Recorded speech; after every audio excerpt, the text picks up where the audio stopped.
Hello student, कैसे हैं आप सब। उम्मीद करता हूं आप सब अच्छे होंगे, मस्त होंगे, बेहतर होंगे। क्लास 12 फिजिक्स एनसीईआरटी में चैप्टर 5 में अगला लेक्चर लेकर आ चुका हूं। काफी महत्वपूर्ण है।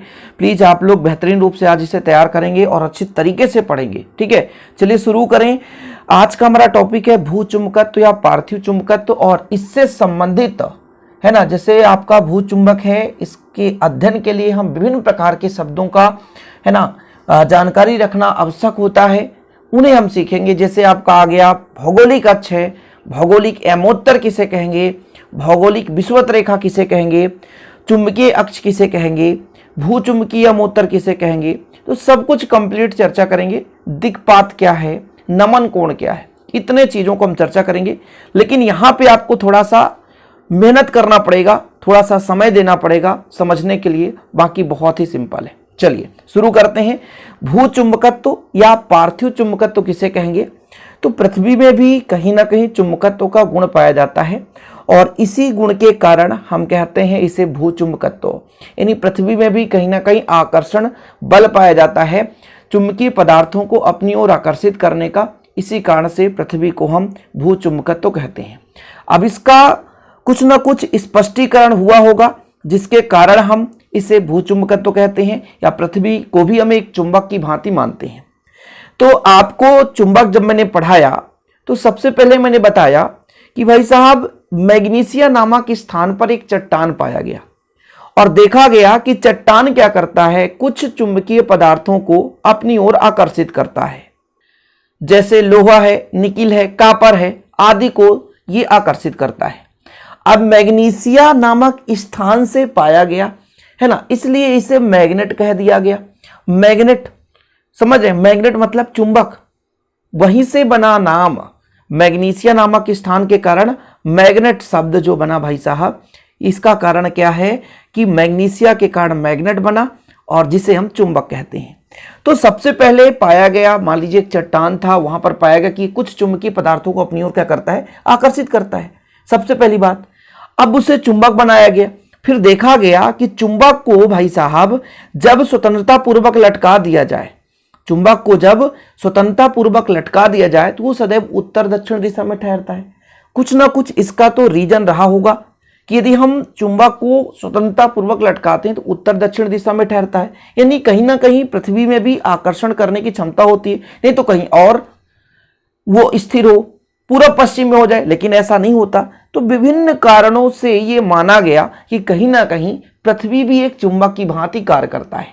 अब और चीजें हैं, जैसे मान लीजिए आप एक लोहा ले लीजिए और लोहा को जमीन के तल पर मतलब मिट्टी दबा दीजिए थोड़ा सा 2-3 इंच नीचे, और 2-3 वर्ष बाद या 5-6 वर्ष बाद आप उसे निकालें तो वो स्वयं एक लोहा जो है चुंबक की भांति कार्य करने लगता है। कुछ दिन बाद, ये नहीं कि आप 3 दिन में निकालो और ट्राई करो कि सर ये तो काम नहीं कर रहा है। आप देखते हैं घर में आजू बाजू बहुत सारे लोहे मिल जाएंगे, तो उन्हें आप सोचोगे चुंबक का काम करेगा, तो बिल्कुल नहीं करेगा। ऐसा नहीं होता। कम से कम 2-3 वर्ष आप उसको डाल दो, है ना, कहाँ, जमीन के अंदर, और फिर उसे सदैव उत्तर दक्षिण दिशा में ही रखना, और कुछ दिन बाद जब आप देखोगे तो उसमें भी एक चुंबकत्व का गुण उत्पन्न हो जाता है। तो इन कारणों से पाया गया भाई कि पृथ्वी एक चुंबक की भांति कार्य करता है। देखो इसके प्रमाण मैंने लिख दिया है, नोट्स बनाने में आपको बिल्कुल दिक्कत नहीं होगी। और ये जो नोट्स देख रहे हैं, यही नोट्स आपको 100 रुपीज में दिए जाते हैं, प्रॉपर रूप से नोट्स, समझ रहे हैं।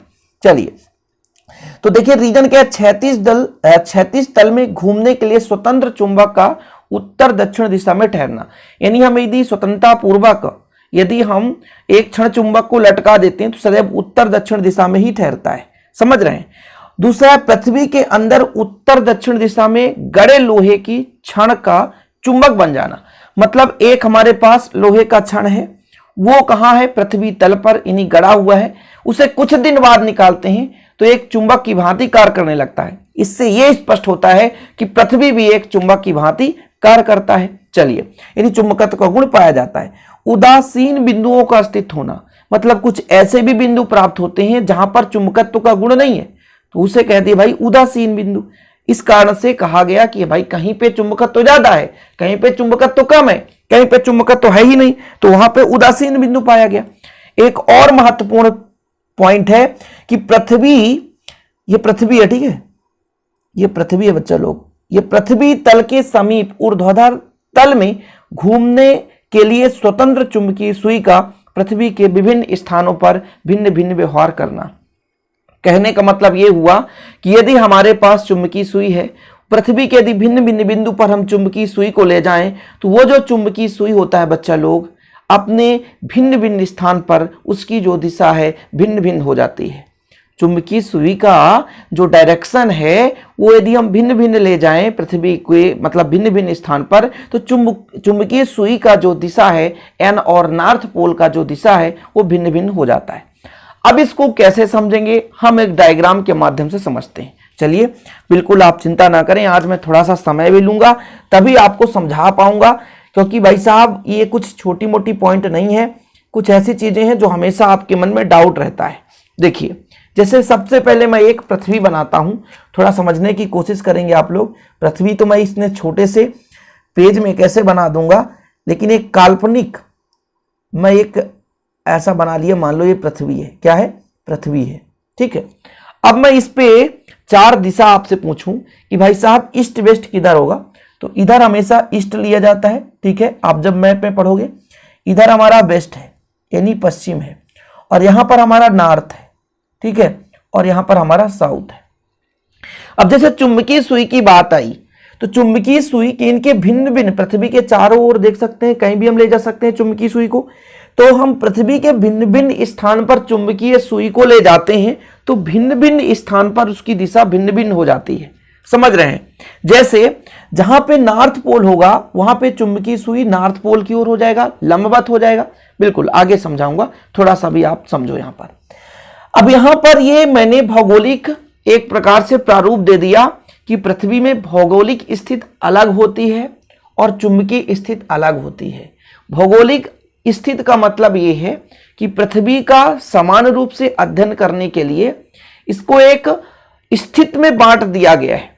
जैसे हम पृथ्वी का अध्ययन करना चाहते हैं तो भाई इधर बोल दिए उत्तरी गोलार्ध में, तो उत्तरी गोलार्ध का अध्ययन कर रहे हैं, दक्षिणी गोलार्ध में या ईस्ट एरिया में, पूर्व में और वेस्ट में। अच्छा, पूर्व किधर मानते हैं? हम कहीं भी बैठे हैं, पूर्व किधर मानेंगे? जिधर से सूर्य उगता है उधर से हम पूर्व मानते हैं। तो इनको हम बेहतरीन रूप से अध्ययन करने के लिए इसको हम बांट दिए।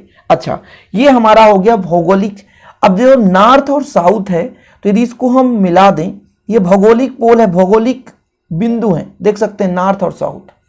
भौगोलिक ध्रुव जिसे बोल सकते हैं, ये क्या है? भौगोलिक ध्रुव।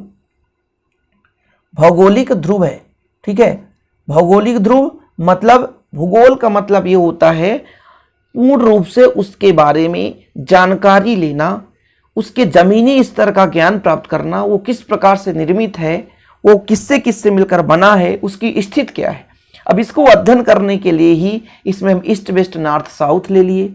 इसके बाद इसको उत्तरी गोलार्ध दक्षिणी गोलार्ध में बांट दिया। तो हम कह रहे हैं, हमने कहा ऊपर की ओर हमने ले लिया नॉर्थ और ये साउथ, तो ये भौगोलिक ध्रुव हो गया।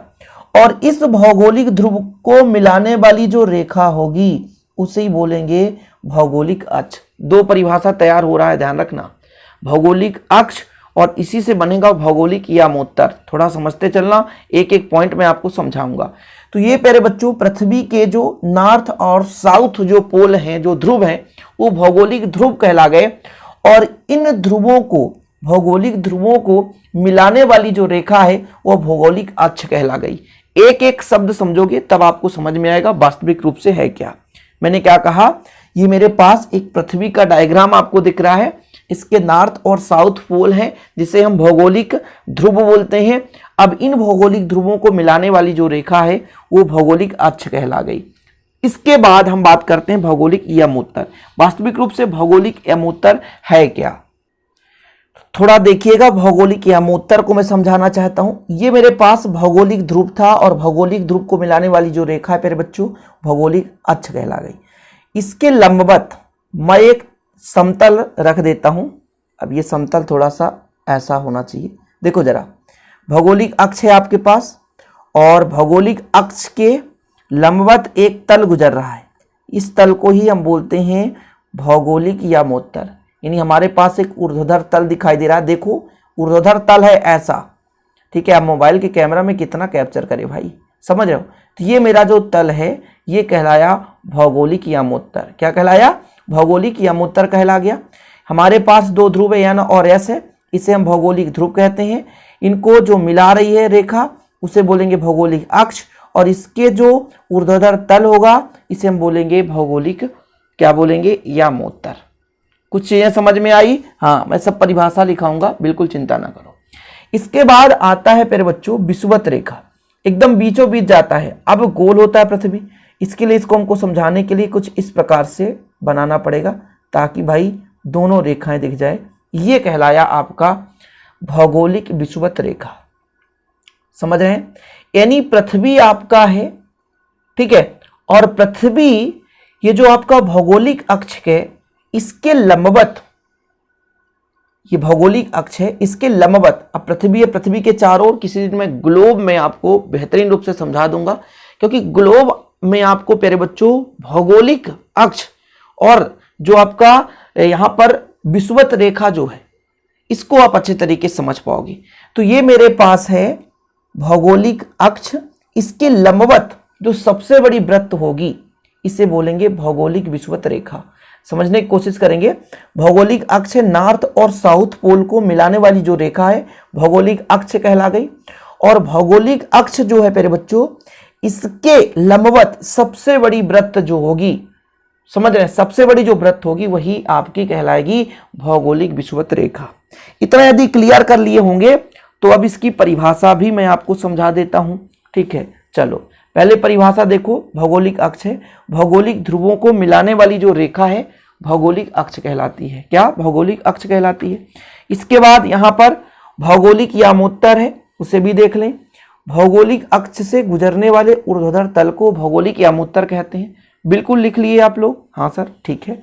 आगे देखो भौगोलिक विषुवत रेखा, भौगोलिक है ये, ठीक है ना, हर जगह भौगोलिक ही है, आप कंफ्यूज मत होना। भौगोलिक अक्ष के लंबवत पृथ्वी तल पर सबसे बड़े वृत्त को भौगोलिक विषुवत रेखा कहते हैं। बस इतना ही तो है परिभाषा। भौगोलिक अक्ष के लंबवत पृथ्वी तल पर सबसे बड़े वृत्त को भौगोलिक विषुवत रेखा कहते हैं। ठीक, चलिए यहां तक क्लियर हो गया होगा। अब हम बात करते हैं कुछ महत्वपूर्ण चीजों को कि भाई साहब हमारा ये जो चुंबकीय अक्ष कहां से आ जाता है सर, इसमें सबसे बड़ा डाउट होता है। इसी डायग्राम पे मैं बनाऊंगा, बिल्कुल आप चिंता ना करें। ठीक है, ये जो आपको दिख रहा है इसी पे आपको देखने को मिलेगा क्या, चुंबकीय अक्ष। अभी आप भौगोलिक अक्ष देख रहे थे, चुंबकीय अक्ष में बनाऊंगा। ठीक है, ये मैं एक और पृथ्वी का निर्माण कर लेता हूं समझाने के लिए। कितने पृथ्वी बनाओगे सर? मैं कई सारे पृथ्वी बना दूंगा। कुछ अलग से दिखने लगा यार, थोड़ा सा सही नहीं दिख रहा है ना। चलिए कोई बात नहीं, अच्छा सा बनाओ सर जो कि दिखे भी सुंदर, क्योंकि नीचे की ओर ज्यादा कर सकते हो आप, है ना, बाजू पे नहीं करना। ये लो, ठीक है, ये कुछ पृथ्वी जैसा दिख रहा है। अब मैंने कहा बच्चा लोग, यहाँ पे मेरा नॉर्थ पोल है, यहाँ पे मेरा ईस्ट है, इधर मेरा वेस्ट है और इधर मेरा साउथ है। ये जो मैंने अक्ष बनाया ये मेरे पास भौगोलिक अक्ष है। लेकिन जब क्षण चुंबक को रखा जाए, किसे रखा जाए? क्षण चुंबक को रखा जाए, थोड़ा समझने की कोशिश करेंगे। तो जो क्षण चुंबक का नॉर्थ है वो सीधा, जैसे यहाँ पे क्षण चुंबक है ना, ये मैं क्षण चुंबक, ये नॉर्थ और एस, इसको मैं जब प्यारे बच्चों इसके यानी स्वतंत्रता पूर्वक लटकाता हूं तो ये इस दिशा पे नहीं ठहरता, इसकी इससे कुछ भिन्न होता है। हमने तो इसको पहले ही बना लिया कि भाई हम पृथ्वी का अध्ययन करना चाहते हैं तो इधर ईस्ट वेस्ट नॉर्थ साउथ। बाद में जब अवधारणा आई कि भाई साहब ये जो हमारा एक क्षण चुंबक है वो एक्चुअल में जो हम भौगोलिक ध्रुव लेकर चल रहे हैं वहां पे ही नहीं ठहरता। बोले कोई बात नहीं भाई, उसको भी हमको सुधारना नहीं है, क्योंकि हम जितने भी भौगोलिक मतलब अध्ययन के लिए जो भी बुक का निर्माण किया गया है उसमें सब में हमने फिक्स कर दिया है कि इस पॉइंट पर हम नॉर्थ मानते हैं, इस पॉइंट पर साउथ मानते हैं। अब बोले सर अब क्या करें? तो अब एक काम और बचा था, इसके लिए अलग से निर्धारण कर लिया जाए। तो इसके लिए एक अलग से निर्धारण किया गया चुंबकीय सुई के आधार पर, चुंबकीय सुई के आधार पर कि कौन सा पॉइंट हम ले ले जहां पे चुंबकीय ध्रुव होगा नॉर्थ यानी उत्तरी। चुंबकीय ध्रुव के लिए बात करें, जैसे हमारे पास भाई चुंबकीय अक्ष होगा तो चुंबकीय ध्रुव होना चाहिए।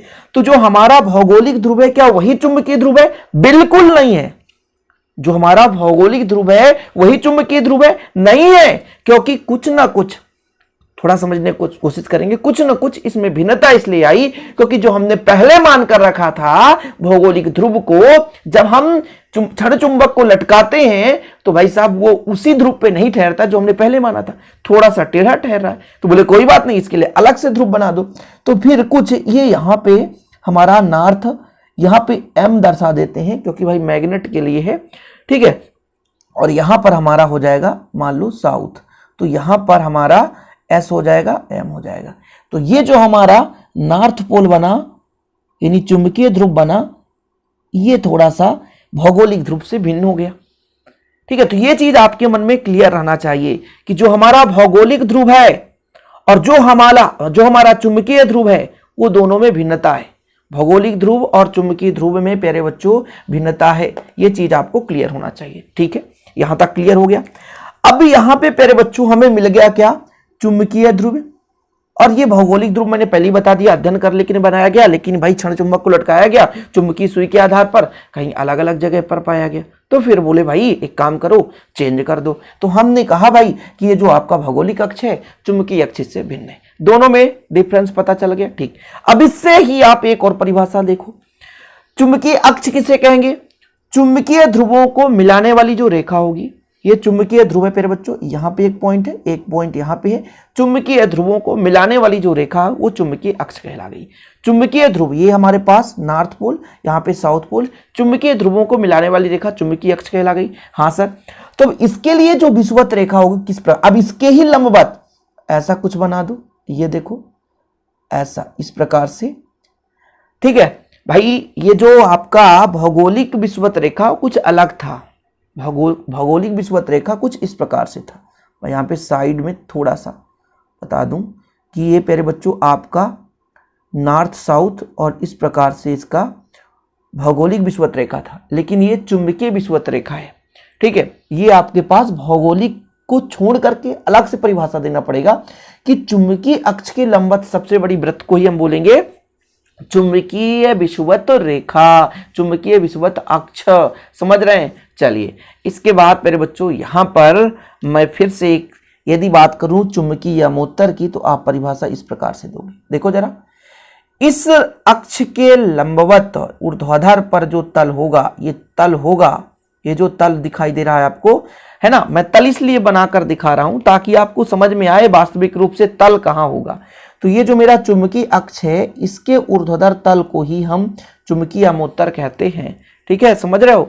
ये मेरा ऊर्ध्वाधर तल है। अब देखो भाई ये ऊर्ध्वाधर तल है, ये चुंबकीय अक्ष के तल के ऊर्ध्वाधर जो भी समतल होगा, ये देखो ना चुंबकीय अक्ष है, इसके ऊर्ध्वाधर में जो भी तल या समतल होगा वही हमारा प्यारे बच्चों कहलाएगा क्या, हमारा कहलाएगा चुंबकीय यमोत्तर या भूचुंबकीय यमोत्तर।